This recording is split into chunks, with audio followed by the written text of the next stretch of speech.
Good evening, everyone, and welcome to episode 212 of the On Air Advocate. Where at the On Air Advocate, we look to provide education, support, and empowerment for all of those with different abilities, mental and medical illnesses, and their caregivers. For those of you who may not know me, my name is Tammy Flynn, and I am the host and producer of the On Air Advocate. And I am super excited if you are here this evening joining us, or whether you're catching this on the replay. Now, as always, if you think any of the content we are talking about today could be relevant for anyone in your network or your circle, please get your fingers out and press the share button and share the love with others. Well, we are having a very, very special edition tonight, and we are getting ready for this Sunday to celebrate Changing Spaces Awareness Day. And I am so excited to welcome back these 5 amazing moms on a mission that continue fighting to create change in our public restroom facilities across the United States, and they are going to tell you all about it. I'm going to do a quick intro of all their names, and then they're going to get into a little bit more detail. I have Christina here with me tonight, Keisha, Paula, Sarah, and Jessica. So ladies, welcome. All right, I know Christina's going to take us away tonight. Tell us why you guys are here, what you're all about, what's Changing Spaces all about, all that good stuff. Sure. Hi, everybody. I'm Christina Abernathy, and I run the Pennsylvania chapter for the Changing Spaces campaign. For those of you who aren't familiar with Changing Spaces originated out of the United States here, and it became from the UK, who have Changing Places, and they have over 1,000 accessible restrooms with an adult-sized changing table and a Hoyer lift. So I just want to give a mad shout out to them, because that is a huge accomplishment and huge success on their part. And that is how in 2016, Changing Spaces became in the United States. We now have, I think, 22 states on board with someone running a chapter in the states. And I am very proud to be running the one in Pennsylvania. So our mission at Changing Spaces is to specifically advocate for powered, height-adjustable, adult-sized changing tables. So what we're asking for is really a universal design for public restrooms when you have a family restroom, to add in an adult-sized changing table that is around 6 feet long. And so these are power-operated and accommodating for almost all adult-sized human beings. And the reason why it's so important they are height adjustable is so that people who are caring for someone who is a wheelchair user, that the table is able to move up and down, so the caregiver is not lifting the person onto the table. And so safety first. This is why it's so extremely important for this powered height adjustable piece when we're advocating for this universal design and talking about adult size changing tables. I personally started advocating for these and met these wonderful ladies through campaigning and sharing our story. A lot of you who know me and follow my page at Love, Hope, and Autism are very familiar with my son, Bubba. His name is Ethan. He is now 9 years old, and Ethan does have an autism diagnosis, but he also has other medical diagnoses, and this is where that restroom issue kind of comes into play. And it was something that I really didn't realize how big of an issue this was for families, not only in our state, but across our entire country. And until I started sharing our story and have met all these other women and self-advocates along the way, that I knew I wanted to get involved with them. And I'm so honored and grateful to be here, and excited to share what Pennsylvania has in store. So thank you. Oh, thank you, Christina. Next up, Keisha. Hey everybody, my name is Keisha Smith. I co-head the Georgia chapter along with my counterpart Candace Aaron. Unfortunately, she's not able to be on tonight, but the two of us got started with the Changing Spaces campaign at its inception in 2016. And how I got involved in the campaign is I too have a son. He's 17 years old. His name is Ty. Some of you may have seen me post him every now and then on social media. He has the most complex form of cerebral palsy, spastic quad cerebral palsy. He uses a wheelchair, and he's totally dependent on others. And I have had to change him in some of the most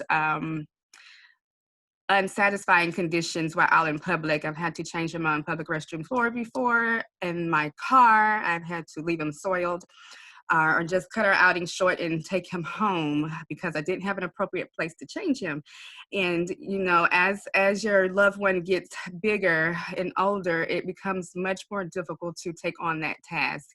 And so I just got tired of it. I met a bunch of ladies on social media who were having the same issue in 2016. And we all just got together on this mission to fight for change and to advocate for adult-sized changing tables in public restrooms and hopefully get some laws passed in the different states. And it just all took off in 2016, and we are still at it today, even during this pandemic. So I'm just happy to be on with you all tonight to kind of share what's going on with Changing Spaces and what we have been doing. Wonderful. Thank you, Keisha. Next up is Jessica. Hi. Hi. My name is Jessica Gomez. I lead the Michigan chapter of Changing Spaces. I actually just recently got involved in Changing Spaces about a year ago. I believe it was actually last July when I reached out to Keisha. And we kickstarted everything. I think it was either end of August or beginning of September. So pretty new to this. But I got involved because I have a 5-year-old son named Liam. He is severe on the autism spectrum. He is nonverbal. And he also is living with an extremely rare brain disease, and it contributes to developmental delays and epilepsy. So even though Liam is now 5 years old, he has the cognitive function of a child who is between 0 to 18 months. So he does not at this point understand potty training or the concept of potty training or, bladder, bowel function, things like that. And I actually got involved because our first experience happened at a medical facility with having to do a floor change. And it was one of those things where we saw it on Facebook before and things like that in our different autism communities, that we knew that with Liam's developmental delays, that he may end up having these issues as he got older. But we weren't expecting it to happen so soon or on that day. In that type of facility. So once that happened to us, it didn't settle right with us. And we knew it was an issue, and we knew it was something that needed to be explored and taken care of. So yeah. Definitely. Well, I'm so glad that you joined these ladies. Thank you. I'm so glad. Next up, we have Paula. Hi. So my name is Paula Connolly, and those of you know me as Nikaya's mom. My daughter is Nikaya. She's 18 years old. She has cerebral palsy. And she's wheelchair bound. She cannot walk. How I got involved, maybe around 3 years ago, coming from a family trip to Florida, back to Georgia. Nikaya, said that she had soiled her diaper, and it wasn't the ordinary soiled. And usually we can make the trip from Orlando to Savannah, without ever having to stop to change her. But this particular day, she did number 2. And so, of course, we was not going to drive any further with her sitting on that. So we pulled over to a hotel, La Quinta Inn, and went into the front desk and asked if we could, possibly use a bed so that we can change Nikaya. And they didn't allow us to use a bed. We asked if we can just use a sheet. I would lay her on the floor. They wouldn't allow us to do either. So we left there, and then we went to urgent care. Walked into the urgent care, unloaded Nikaya out of the car because for sure we thought the urgent care, medical facility, they would allow us to use a bed to change her. So we got there, and the young lady at the front desk told us that we couldn't use a bed. The only way we can use a bed is if we need to see a doctor. Well, that wasn't the case. We didn't need to see a doctor, so of course we couldn't go to the back to change her.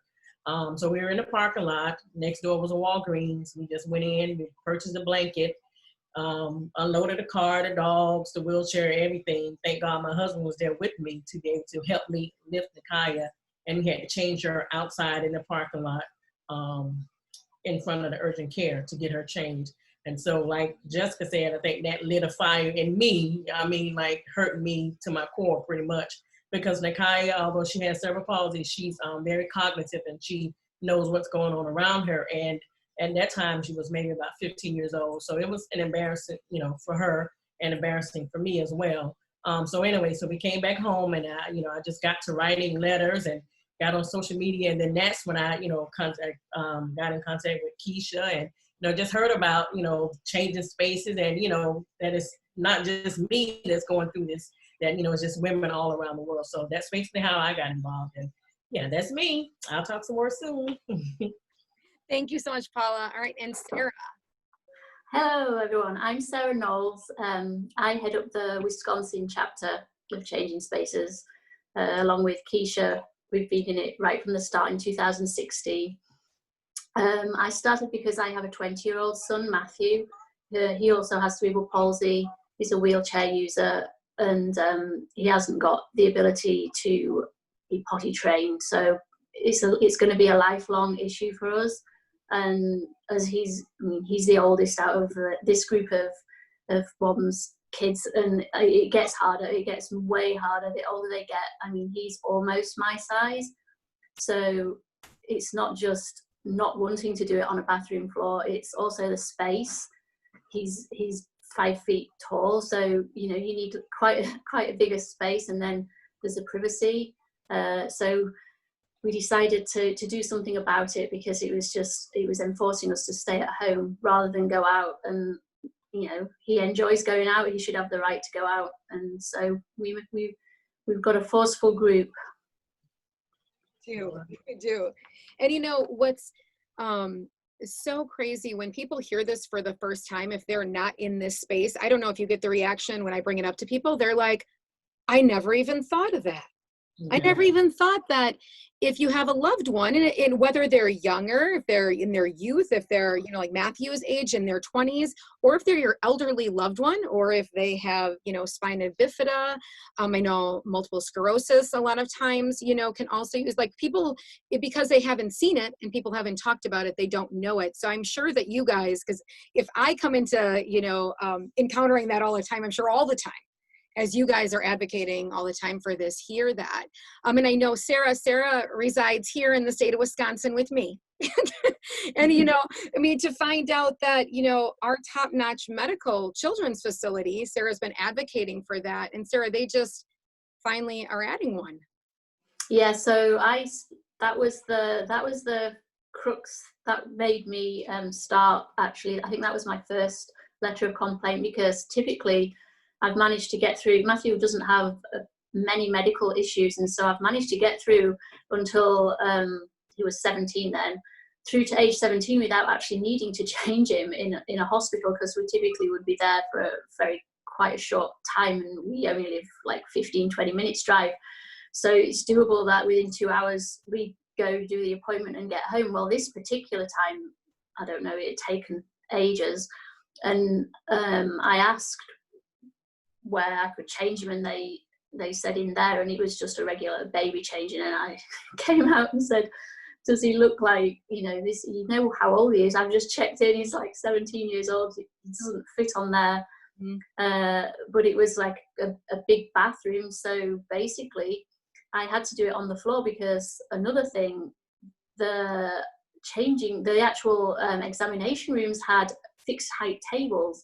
I don't know if that's a thing everywhere, but certainly the hospital appointments we've been to, the tables are those ones that are quite small, and then you pull out like a thing which looks like a drawer, which is the bottom half of the table to save space. Well, they're fixed height. They've got all storage things in, and I couldn't lift him on the table. So basically they didn't even have a table in an examination room that I could use.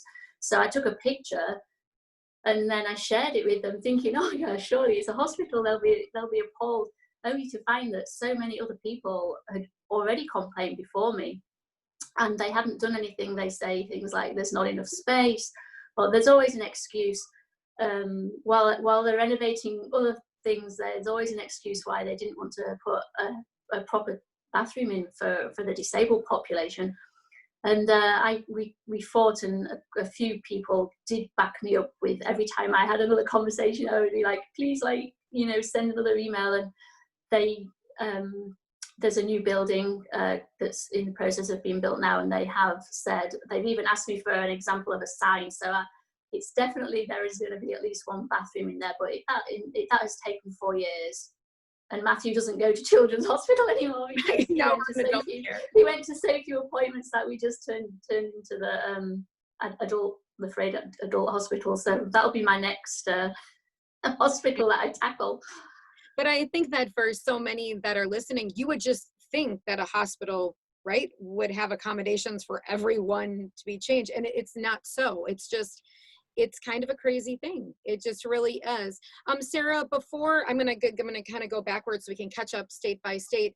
Is there any other things happening here in Wisconsin right now? I know that Children's was one of them that's kind of coming on board. Yeah, and then after Milwaukee Airport, also in 2016, I tried to get them on board, and they had like a lot of excuses to start with, and then all of a sudden they were doing a lot of spending a lot of money because of the DNC, which obviously now isn't happening in the same format that it was going to, but they did contact me and say, hey, we have actually decided, and I think they said 2 tables and maybe 3, but they weren't sure about the space for the 3rd one.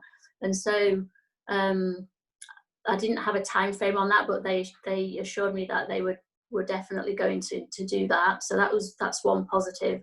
And also the state fair, which obviously state fair's cancelled this year, so I don't know if that, but they got funding for a table, so that would be two updates from last year. And also I've been pursuing legislation here in Wisconsin, and someone from the facilities department of the Capitol contacted me, and we found a space in the Capitol where a table will work, but it's because of the age of the building, there has to be a process to go through, so it may not be possible, but they want it to be possible. And I was invited to the planning meetings, which got cancelled because of coronavirus. So everything's cancelled because of coronavirus, but that's like three positives. Yes. And the legislation was going pretty well. We had bills introduced to committee in the Senate, and we've got a Senate bill and an Assembly bill they were both presented at the same time. They're in a committee, and then time ran out for it to actually go any further, but it's on the priority list for 2021 for my state representative, Robin Vining. She's got that on. She hasn't forgotten about us, and it's one of her priorities. So obviously once elections and everything are over and everyone knows if they've got a new state representative, I'll be giving more information to, hey, contact these guys because we need more sponsors. We have 28 sponsors. The Senate bill has got 5 sponsors and 23 co-sponsors, and the Assembly bill is the opposite way around because the senators have sponsored one and co-sponsored the other. But what's interesting is that we only have 1 Republican out of all of those. They're all Democrat representatives, and to me it's quite sad because this is not a partisan issue. It is anyone could need this table. And so the representative from District 82, Ken Skoronsky, I'm probably going to butcher that, Skoronsky from Franklin, he is the only Republican. So that's going to be one of my jobs when we all know if there's any changes in our legislators, that I'm going to try and contact some Republicans and say, hey, this isn't just a Democrat problem, it's an everybody problem. We need, why is it considered? I need to find out why they're considering it a partisan issue when it's clearly not. Because we all know that, the community that we are in, people can join you know what I'm saying, at any point in time. In the blink of an eye, life can change. And those life changes, might bring on that this is something that you need for your loved one, Yeah. So no, it definitely isn't. Well, Sarah, those are much better. There's lots of positives. So we're hearing more. Yeah. So Yeah. that's good. That is good. Yeah. And I was hoping, because of the pandemic and the fact that all I see is we stay at home quite a lot. So, okay, it's difficult. I mean, no one is saying that it's easy being at home we've been home since March 13, barely going out. I mean, we go a little bit, but we're barely going out because you just don't know with Matthew how safe it is. And so everyone else, no one could stay home for 5 minutes without complaining. So I'm hoping that is going to be a big sort of lever that we can use, because all these people who were like, oh, it doesn't matter, why can't you just stay at home? It's not a big deal. why should you have a table in a public place? It's you shouldn't expect anyone to have to help you out. All those sort of people now are going absolutely crazy because they've had to stay at home for a few weeks. So I think it's given people a new understanding of actually what it is like to be in our shoes for a different reason. Yes, definitely, definitely. Well, thank you so much, Sarah. I'm going to hop on over to Miss Paula. I know she's got lots to tell us. Well, yeah. Well, here in Savannah, Georgia, back in 2018, they were talking about a huge arena that they're building here in Savannah. So, of course, my ears perked up because, okay, new arena, we need to get a power height changing table in this arena. So, you know, I started emailing. I emailed the architect. I emailed the contractor. I emailed the mayor, the city manager. I emailed anybody in government here in Savannah. I emailed them, and anybody that had anything to do with that arena that I thought, I emailed them. So, you know, we were going back and forth through emails, and I went to a couple of community meetings asking for the citizens to give input on, you know, what they would want to see in this inclusive arena, you know, that they're claiming it to be. So through talks, you know, I gave them drawings, I gave them pictures of powered height adult size changing tables, and they gave me the impression that we're going to do all we can to make sure that we have a family room, a family restroom with a powered height adjustable changing table as well. They're going to have a big sensory room for children and individuals with autism. They're going to have headphones for the deaf and hard of hearing. So it was just going to, you know, it's planning on being a state-of-the-art place. Yeah, place. And again, inclusive. This is what they're pushing, that it's inclusive. So anyway, so I just found out maybe about a week and a half ago, a friend of mine that's, she's pretty much eyes and ears downtown, told me that they're saying they don't have the budget for a power height changing table. So she basically got with me and she was like, look, you may want to get on it. A few of the people that I have been emailing, like the city manager for one, and then now we have a new mayor, you know, no longer. So we have a new mayor, we have a new city manager. So, you know, I hopped on Facebook and I reached out to all you lovely ladies asking, you know, for letters, asking for input, you know, gave out all the email addresses, asking everyone to email all these individuals. So I haven't heard anything back from them. I've emailed these people again. I emailed the new mayor and everybody. So hopefully we can get it because the arena is supposed to be open like in 2022, I think. But they're really starting, you know, because this all happened in 2018. So now they're actually really starting on with the drawing of plans and all this stuff too. So I'm just hoping, but you know, I'm not going to stop because we definitely need it because the arena, the civic center that they have in Savannah now, it does not have an adult size changing table. So another thing that got me last year, I think it was, Nikaya was an extra for a movie that they were filming here in Savannah. And as an extra, we had to be on set for 8 hours. So imagine, almost, you know, I didn't wait the whole 8 hours. So maybe about 5 or 6 hours in, I was like, okay, we need to go and get you changed. So going to the bathroom, I mean, when you walk into the bathroom, there's like this big foyer, like where they have benches and, you know, people just sitting, you know, just relaxing, all the ones that were waiting to get on set.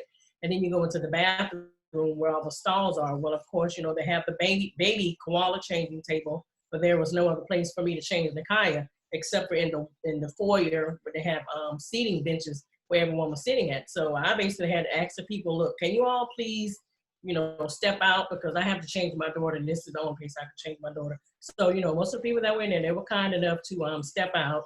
And my other daughter, Nikaya's twin sister, was there with me. And so she assisted me to lift Nikaya up and lay her on this bench and change her. So this is a civic center that they've had in Savannah for years. And so this arena is taking place of the civic center. So, you know, this is just basically something that they need here in the civic center. But I will say Pauline Shaw, and I'm sure she'll see this later, in Effingham County, which is a town maybe about 30 minutes away from Savannah, they have this big baseball field where this professional baseball player that's from Effingham, he built this very big inclusive baseball field, and they have 2 bathrooms there, and both the bathrooms do have a powered height changing table. So they do have that facility here close to Savannah, but I'm definitely going to keep fighting so we can get that at the huge Savannah arena that's coming up here soon. And Paula, I think that for the audience that listening or people watch this back on the replay, making it clear that you guys are not fighting for these powered adjustable height changing tables to be in, you know, small mom and pop little grocery stores or tiny places. This is so that you guys can, you know, celebrate life with your families. Right. Like Nakaya, she likes going to concerts. Like, you know, a few years ago, went to Justin Bieber concert in Orlando. You know, and the concert was maybe about 2.5 hours long, you know, so we were able to you know, to handle that. But now she's older, you know, for one, and then she goes to the bathroom more often now. So, but yeah, she likes to be out in the community. You know, not only her, a lot of adults with disabilities, a lot of kids with disabilities like to be out in the community, and they shouldn't have to feel like they have to stay home or, you know, go somewhere and let their time or their parents' time be cut short because you have to bring them home and change them and then possibly go back out. But me, if I'm leaving somewhere and I'm coming back home, I'm not going back out. So yeah, we like to, you know, our kids and adults, they like to enjoy what everybody else enjoys as well. Right. Right. Well, thank you so much, Paula, for the update. And, you know, underneath, if there's some of that information that you dropped for people to send stuff in, maybe after this, we can put that in these Facebook comments. So, you know, if there's viewers that want to help send stuff in, that would be great. Is there anything else going on in Savannah? Is there any other places going on in Savannah currently, Paula? Or is that's it. That's it. Okay. All right. Well, then we really gotta switch this around. You know, gotta get that civic center on this. All right. Thank you so much, Paula. Jessica. There you go. So your updates, you're in Michigan, correct? Yes. Okay. So what are the latest and greatest there? And I don't think Michigan was on last time, so I didn't have an update from Michigan. So I don't know, you know, from the last year, if you've seen a lot of things evolve for you. Yeah, so before I started with Changing Spaces, to my knowledge, there wasn't a lot going on that I could find as far as advocacy for height adjustable tables or any adult size changing table. So by this past January, right before COVID hit and took over, we actually introduced a bill into our House of Representatives for the height adjustable adult size changing tables that would mandate these tables in venues that fall under specific criteria. They were buildings that would mainly include places that could serve 1,500 people or more at one time, or buildings that were 40,000 square feet. So again, not the mom and pop shops or anything like that, but places that would be able to, you know, easily install one of these tables, considering, you know, the profit that they're bringing in as well. We were also asking for medical facilities, airports. That was another one that we kind of experienced in this past year as well, not having these tables at all, just having a little space on the countertop in the airport. So that was a new interesting experience for us as first timers with that. And then museums too, so like children's museums, zoos, things like that. All of these places that you wouldn't typically think of, but everyone should be able to have equal access, access to in the community. So. And so that bill was entered. Did you get any feedback on it since you guys put that in? We have not yet. It was supposed to go to committee hearing, and everything's just been kind of on a standstill with COVID. I did find out for sure from a representative who sponsored the bill originally that if for whatever reason we're not able to proceed with this bill in 2020, that it will you know, be put on the agenda for the following year as well.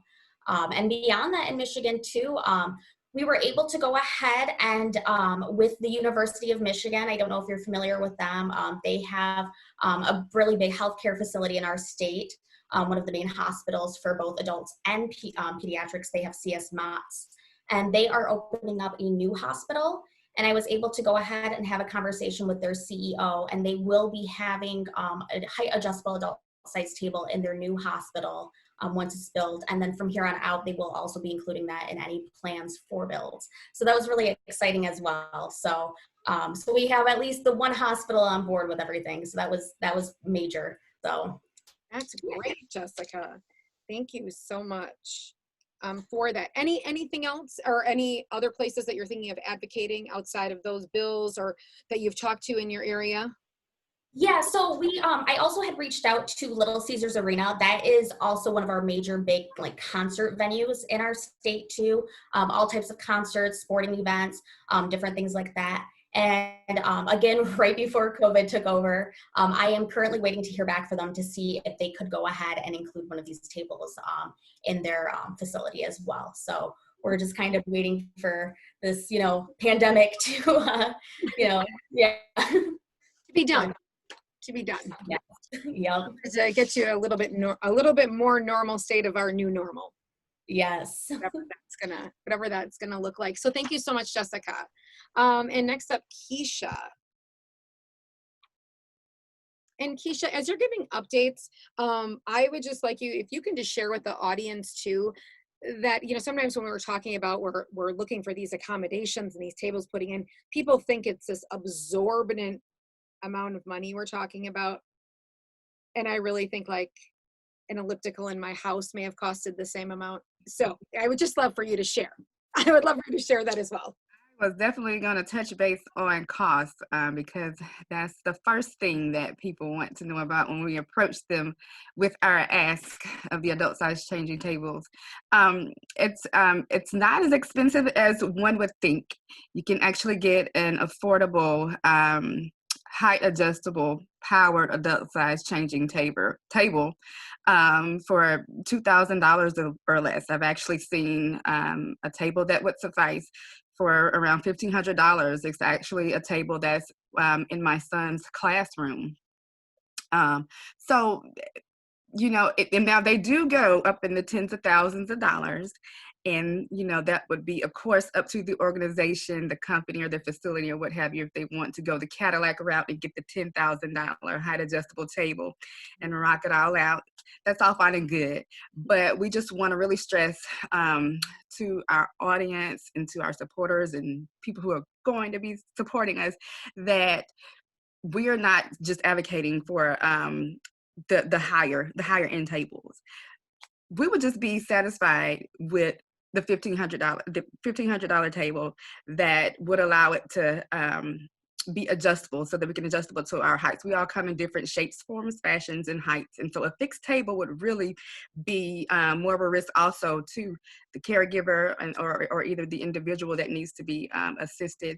And so I just really want to stress that you don't have to break the bank with accommodating our population and allowing us to patronize your business and to get more out into the community and be amongst our peers so that we are not in the house most of the time. We are not out just going to a doctor's appointment or, to the hospital or, to pick up meds and then come back home. We want to get out too. We have money to spend too, the disability community has about $490 billion in discretionary income. So we have money to spend. So we want to come out and spend it. But anyway, I'm in Georgia too, as well as Paula, but I'm in Columbus, Georgia. And so right before COVID, I haven't been able to get anyone in Columbus to install a table, but I did have some positive feedback from our airport here. It's a small airport, but they were in the process. We're supposed to begin renovations at the airport in this January. And I had a really great meeting with an executive there, and she was just like anybody else, surprised and that she didn't know that the issue already existed. Mm-hmm. And so the conversation was very optimistic. I continued to touch base with her, and she did say that they would be installing an adult size changing table. Well, then here comes COVID. So the shutdown and everything and everything just ceased. But changing spaces as a whole is just kind of bringing our heads above water now. And we're just now trying to get back into this whole advocating thing, from all that's been going on. So my plans in the next week or so is to touch base again with the airport to see where they are as far as renovations, how far they got, if they're still doing it or what have you. We do have some successes though in Atlanta. Children's Healthcare of Atlanta was the first to install tables for us, the Eggleston and Scottish Rite location. And then Hartsfield Jackson Atlanta Hospital, we talk about hospitals so much, I'm calling the airport a hospital. But anyway, they installed a table for us, and this year is supposed to be installing more tables for us at different terminals throughout the airport. The biggest success we've had here in Atlanta was at the Centers for Advanced Pediatric building, where my son sees several different specialists there. They have 6 floors. And so they put an adult size changing table in for us in one of their family restrooms on all 6 floors. So that was our biggest success. Yay. And so, we're just going to keep on advocating. Also, right before COVID, the ARC of Georgia here contacted us to kind of join forces with us and help us to get legislation passed here in Georgia. And so, all of that kind of got put by the wayside a little bit with everything that's going on with COVID. But I just had a phone conversation with a representative there a couple of weeks ago. And she just kind of gave us some advice here in Georgia for us to, it's time for us to start thinking about a lead sponsor, who we could contact to possibly be a lead sponsor for our bill. We've been trying to get a bill passed since 2016. We did, though, before the shutdown, we did get, last year, we did get a study committee approved to kind of do some further research on the changing tables and the need for it and what have you. But anyway, we do need bipartisan support. As Sarah mentioned, this is a state issue, and it's going to take both sides coming together. This can affect anyone. Anybody could become disabled at any day, anytime. So this is something that's really, really needed. So here in Georgia, we're just in the process of kind of brainstorming and seeing who we can kind of approach as far as becoming a lead sponsor for our bill in particular. A Republican is what we've been advised. So we're just going to be doing that. We're going to keep on trucking and just, however long this takes to get these laws passed and to get more organizations installing these tables, we're going to do it. And with hopes of also pursuing federal legislation in the future. That's definitely not off the table, not at all. So yeah, that's where we are here in Georgia. Keisha, it is shocking. It's shocking if you really listen to this and you take all the pieces that we're talking about, from the price to that this affects everyone of every race and every size at any point in time in their life, that this has to be talked about. I say that every year when we talk, like, shouldn't we have a place to be able to go to the bathroom? To perform a basic need. I mean, we have a place in the restroom to hang our purse, but we don't have an appropriate, safe, dignified, sanitary place to change our loved ones, a human being, Right. It's just, it's shocking. It's shocking when you think about it. But thank you so much, Keisha, and thanks for all the work that you do. And then Miss Christina. Hello again. I just want to add on to that. I was the last time I was out for work, which was, before COVID, and we were traveling, and we had stopped to use the restroom at a highway rest stop, and there was in the stall that I was in, there was a place to set your child with like a buckle. I've never seen that. Like, there's like this little thing that flaps down and you can sit your kid and put a buckle on. So that, I guess they're not opening the door as you're trying to go to the bathroom. But I thought, wait, we have little chairs now, like little seats for your kids to sit while you're going to the bathroom, but we still are laying our loved ones on the floor. I'm like, oh my goodness. So it just, like, I was so taken aback by that. And I came out to my friend, I said, what in the world is that? Yes. So, yeah, it's crazy to me, but, we're going to keep trucking along and keep doing what we do, because we're moms on a mission and we won't stop. And I love the self-advocates that have joined in on this mission too. That just brings me so much joy. And it's so humbling to see people speaking up and standing up for what's right. So I absolutely love it. So some updates here. This is actually the 1-year anniversary from when it got installed in the airport last year in Pittsburgh. So I'm super, super excited about that. So it was 1 year ago today, which is right near the beautiful sensory room that they made, Presley's Place. It turned out phenomenal. So I think that's really great. And then after that happened, they asked me to be on a committee at the airport because Pittsburgh is like revamping their airport. So I was asked to be on a committee to help it be more accessible for people. And I absolutely love it. So I'm definitely pushing for more of those in the new part of the airport as well. Miracle League, I think I told you guys last time, Miracle League in Cranberry Township installed a table.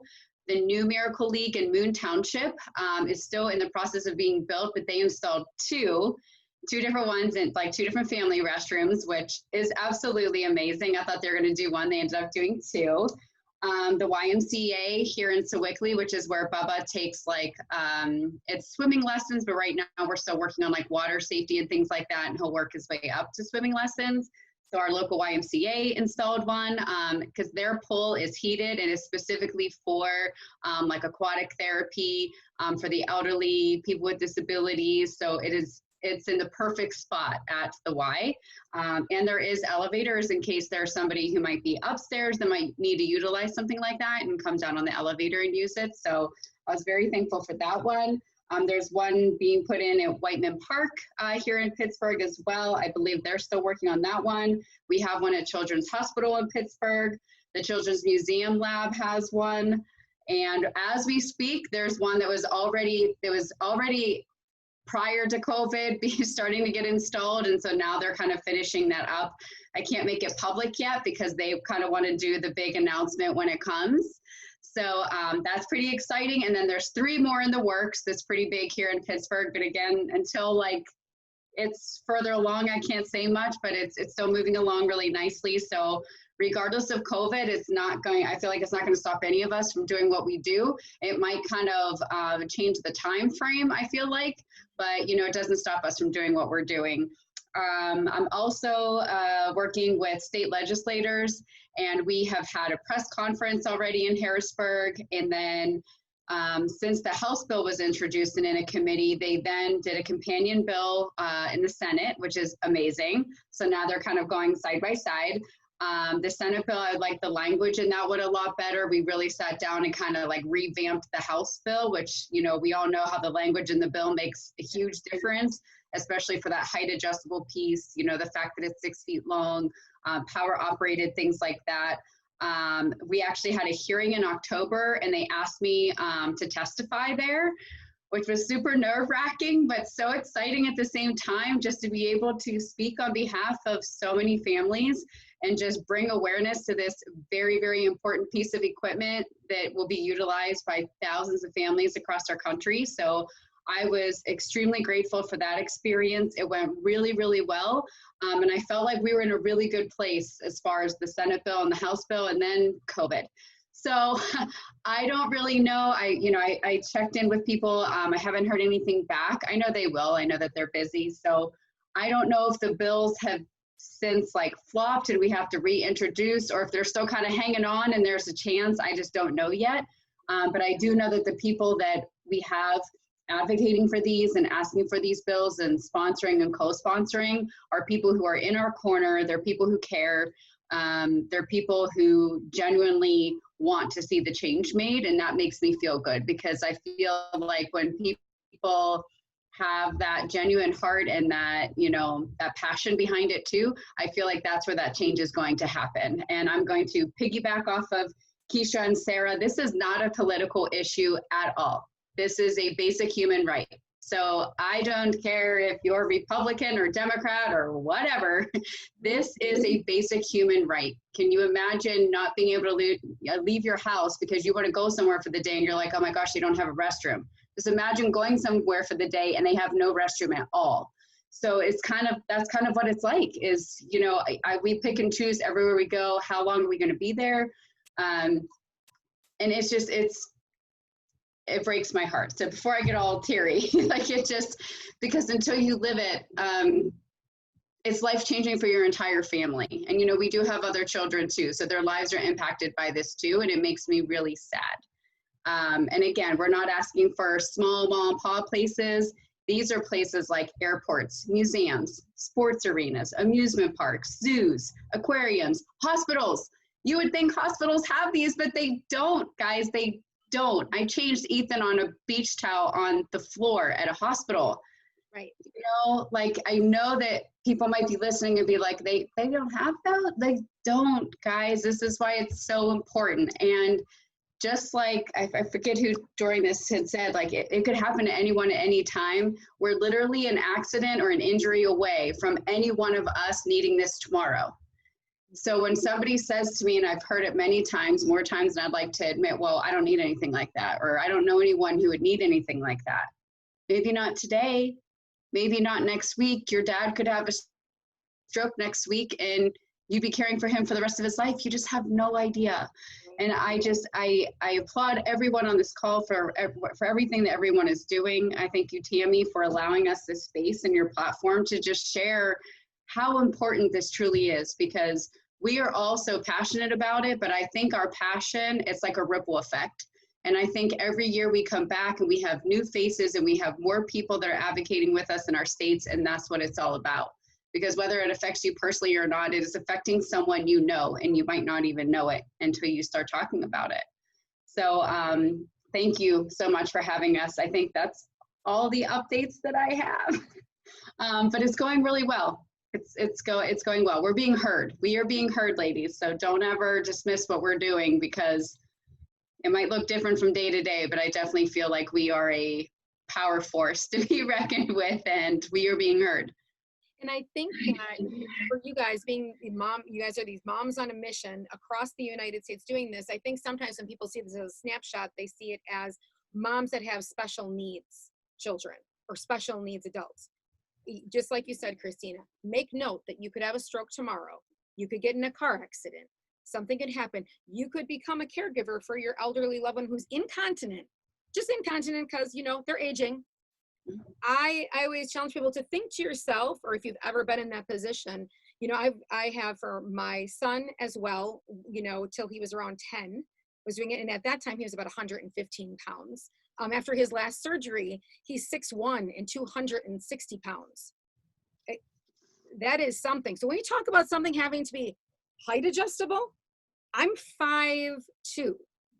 Tell me, and Sarah, I know you probably could speak to this, you know, that it's just, it's an injury waiting to happen to yourself, you know, as well, or our elderly loved ones, you know, that if you've ever been there to aid them, sometimes if you're at even in your home in a bed, it can take 45 minutes to clean someone up. I mean, I always say, you know what, if someone actually experienced it or did it once, everyone I feel in the world would be like, oh, we need them. We need them. They're worth the money. I mean, don't you? Sarah, can you click off for a second? I just want to, and Paula too, and Keisha, because your kids are older. You're young adult, or they're young adults. You know, they're adults. Keisha, your son is almost there as well. I mean, just the strain on your bodies. Right. Yeah. You know, I mean, don't you feel that way? I mean, that it's like being a contortionist to try to, how are you going to do this? Yeah. Yes. I mean, Matthew is, I mean, I'm 5'4", so Matthew's 5 foot, and he's not like super heavy. He's probably just under 100 pounds, but, and it doesn't sound a lot, but it is. If you are having to lift that, someone who's not that much lighter than me, several times a day, and I mean, it hurts. You can feel, I mean, I can feel my back hurts anyway, just from doing this for 20 years. And at home we lift as little as possible, and we're making an effort right now to actually purchase things to help us. So we've just bought a pool lift. We're looking into the cost of a lift in our bathroom, because currently we have to do a 2-man lift just in the bath. It's very difficult. It's you know, I'm in my 50s. It's going to get worse as we get older, as well as the kids getting older. Exactly. Yes, Paula, have you experienced over time much strength in your body from this? For sure. And same here, Sarah. Like Nakaya, she's 110 pounds, and you know, it's basically like lifting dead weight. My husband had back surgery 2010, I think. He had back surgery, and then he tore his rotator cuff because one night he and I were two-man lifting, Nakaya, and she, started laughing. She extended, and we know when they extend, they get really tight. Yeah. And so he tore his rotator cuff. So he had rotator cuff surgery in 2018. So of course, when his shoulder was out, that left me doing all the lifting. And like Sarah, I mean, I'm soon to be 56 years old, and I just put a article on Facebook about us aging, but taking care of our aging adults with disabilities. So, how it's getting harder and harder. It's not easy at all. And then now, of course, with COVID. Then summertime, kids are out of school, and it's like multiple times lifting and putting down in the chair and picking back up and go. So yeah, it definitely puts a wear and tear on your body. So yeah, I'm feeling it.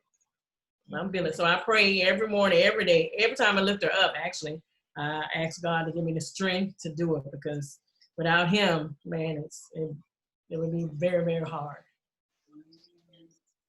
I just want to say something while we're on the discussion of the Hoyer lifts. Changing Spaces campaign, it would be ideal for facilities to install a ceiling tracking hoist to assist our families and our loved ones with transferring them from their wheelchair or what have you to the tables. That is an additional cost that we realize can get very much expensive. And so we present the ceiling tracking hoist as an option to organizations. Kind of just leave it up to them. If you decide to put a table in, hey, this would make it even better and take an even more burden off of our families, and even lessen the risk of injury even more if you install a ceiling tracking hoist. Here in the States, we can't have just the regular Hoyer lift, manual Hoyer lift, because it would be considered a piece of furniture. It wouldn't be in compliance with the building codes and ADA regulations and all of that stuff. And so the ceiling tracking hoist would be ideal. O'Hare? Was it O'Hare that put in the ceiling tracking hoist? Like, they really decked out their restroom with the powered height adjustable adult size changing table, the ceiling tracking hoist. They also have a shower in there as well. That would be the ideal restroom. But again, we're not solely advocating for that. If we could just get the height adjustable table, that would be perfect. But we do want to let the world know that we do present the Hoyer, the ceiling tracking system, as an option for the organizations to install that in. And but yeah, Ty is getting bigger. He's 17. You have to. We lift weights every day. I too, Paula. I pray every time I go to maneuver Ty. It's a lot, and I am a single parent. We actually have a manual Hoyer lift here, but I'm just gonna be honest. It's really frustrating. It's supposed to be a two-person lift, even with that one, but I'm a single parent. I take care of my elderly mother. She can't do the things that she used to do for Ty, and so I don't have a second person even here with me in the home that could assist me to use the Hoyer lift properly. And so, and even with the Hoyer lift, it takes 20, 30 minutes to get them in the Hoyer lift and transferred to wherever. And so it's a lot. It really is. And so we really want people to just really kind of just think for a minute, just take a moment to put themselves in our shoes and to just recognize that they could be in this position very easily, and just to support us, even if it's just telling the neighbor, hey, did you know this existed? And maybe they did, maybe they didn't. If you could just, the word of mouth is very powerful. Word of mouth is very powerful. So even if that's the only support that we get, if you can just like our Facebook page, or share our post, and that would be great. That would be great. Talk to your legislators, because we have to educate them. They don't know this stuff. We have to educate them on what the issues are in our communities. And keep in mind that you are their constituents. We are their constituents. They're here to serve us, the community, and we need to hold them accountable to that. So don't be afraid to speak up and to educate them on the issues that are going on in the community, and just keep on doing it. That's the only way we're going to make change in the community. And I think now more than ever, like we talked about before the show, with the safety, sanitation, all of that with COVID and whatnot, Yes. I think that there is absolutely, if there was any excuse before as to why a building or someone can't put this in, there is no excuse now, because we're not, you know what I'm saying, for safety measures, if we're going to make it mandated that everyone has to have on masks, and there's hand sanitizer at every, door, and people aren't supposed to be touching doorknobs and doing this, we clearly can't say that we should lay our loved ones on a bathroom floor that people all Yeah. walked on, right?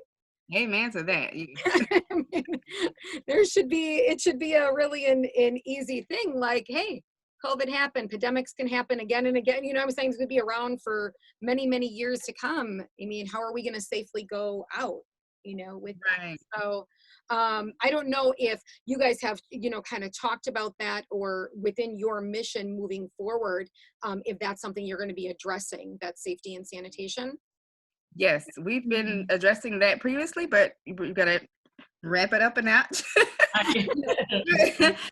During this whole pandemic, we have a private Facebook group for the chapter leads, and so I just kind of try to touch base with everyone in there every now and then, just to see how they're doing. Hey, are you okay? We've done a few Zoom meetings just to kind of see each other, hear each other. The last Zoom meeting that we had, I just kind of asked everybody to just begin brainstorming on ways that we can kind of ease back into our advocacy efforts.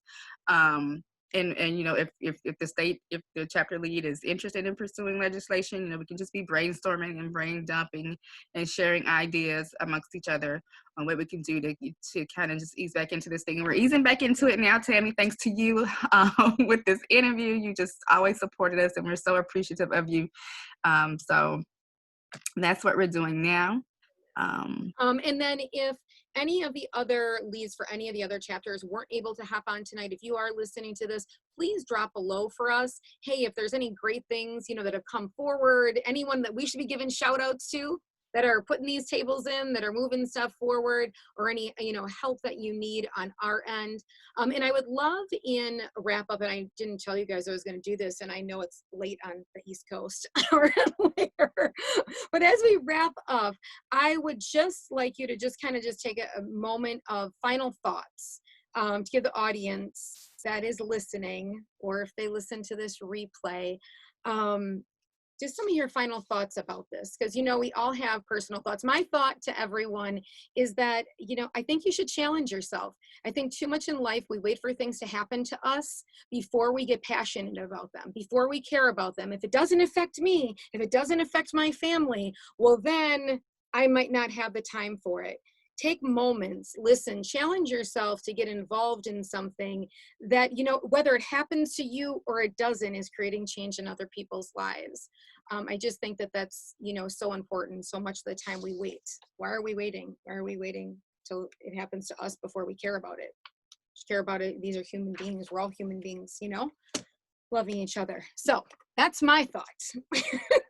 Well, my thought is something similar. I would just say to the audience, to just really just take a moment, like you said, Tammy, to challenge yourself. I would say even go into your own restroom in your own home, mm-hmm. and just take a minute and just stand there and just have a look around. Look at the floor. You can be the cleanest individual in the world, but would you really want to get down there? I would even go as far as to say this: if you're able to actually get down there, mm-hmm. and just see what it's like from that angle, to have to be down there in a public restroom where thousands of people are coming to the restroom, X amount of germs and bacteria and coronaviruses and all that stuff. Would you really want to be down there yourself? Would you want to have to place your loved one down on the floor just to perform a basic need, which is use the restroom? We don't want to touch the toilets, that have tissues that you could place on the toilets, or we're squatting. But, I don't mean to be graphic there, but we don't even want to do that. So imagine having to be on the floor. So I would just say, take a moment and to just quiet yourself, settle yourself, and go into your restroom and just stand for a moment and just imagine having to be placed on that floor to be changed, to perform a basic need out in public. Thank you, Keisha. Sarah? I think I would say to anyone, look at your circle of friends, family, because someone in that group of people who you know will need a table. I mean, a lot of people who I've got to know this past year, I'm a season ticket for the Milwaukee Wave, season ticket holder for the Milwaukee Wave, and I got to know quite a few new people this year. So all of those people now know about adult changing tables, and they didn't before. And so I'm sure everybody will know someone who needs this or may shortly need this. And I think that might bring it home to some people, that it isn't just a sort of nameless, faceless person who's asking. It's someone who maybe is a friend or a family member, or, you know, because some people don't like to talk about it. So it might be someone in your family even, and you might not even know, because it's something that is not a comfortable subject to just talk about. No one else has to talk about what they do in the bathroom. So yeah, I'd say that there's, just look around you and see who you know who needs this. Thank you so much, Sarah. Jessica. Yeah, so my final thoughts would probably go to other parents out there as well. So like I said, my son's 5. He is lower functioning for his cognitive age. And I also have a toddler who is 2. And so the difference between my 2 boys right now is that my 2-year-old, I'm teaching him, you know, if we go into a public restroom, don't touch, don't put your hands on the floor. It's dirty, there's germs, you know, et cetera, et cetera. And then with my other child, I'm to the point now where we have to lay him on the floor to change him. And I guess my final thoughts would be to any other parent is, when you're raising your children and they're at that age where they're learning, you know, restroom manners and things like that, what descriptive words are you using to teach your child not to touch those things?